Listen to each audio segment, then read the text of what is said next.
Growing up here, for me, it was a lot of hunger and pain because my mom and them smoked crack, and they still do to this day, so it's like just trying to get by mainly. We moved all the time because we couldn't afford to pay bills. My mom would get evicted. They would buy us games or the TV for the house, but by the 10th or 12th, it was gone. They'd pawn it, and then they'd just repeat the process again next month. First of the month, we'd get it out. You know, through the middle of the month, we ain't had no more money, they'd pawn it again. It made me feel lesser than everybody else because a lot of other people in the hood, you know what I mean, go through struggles, but they had their TV all month. My mom and them lied to me all the time. It was like I didn't want to get to know nobody too much because I didn't want to get attached and then have them lie to me like my mom's did. I could rely on nobody, not a single person. I had to rely on myself. Mom had no more money for crack, so she let the crack dealers come in our house to sell, and they would give her crack to do that.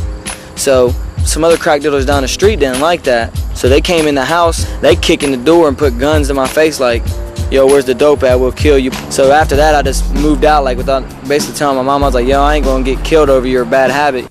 The thing with me was I believed in God always. It's just I wasn't walking with the Lord. And when you ain't walking with the Lord, you ain't much better than anyone who's doing crack and not walking with the Lord. Shawn was hardly able to sit and listen to 5 minutes of biblical instruction. Him and his buddies would just laugh and joke, and at times it seemed like this was just never going to work. But as God moved in his life, he began to see some of the truths that we were talking about in our personal relational time. And he began to start to see the value of his life in the lives of others, of how he could be someone who could have an impact on someone else.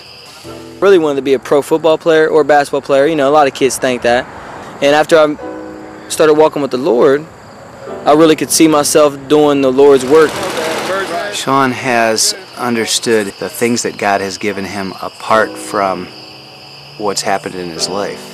His ability to be friendly, his ability to help others move towards God because they see him enjoying his relationship with God. There was a time when I thought there was no way that any of these kids could ever be people who would actually do God's work.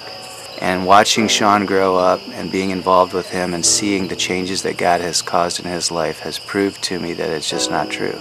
That any of those kids, just like any kid or any person in the world, can in fact turn into God's worker. It's just good to have people like Jack because, like, I'll see Jack and the stuff that Jack does, it's Jack, but you can see Jesus in there, you know what I mean? And you're like, man, I want to be just like that.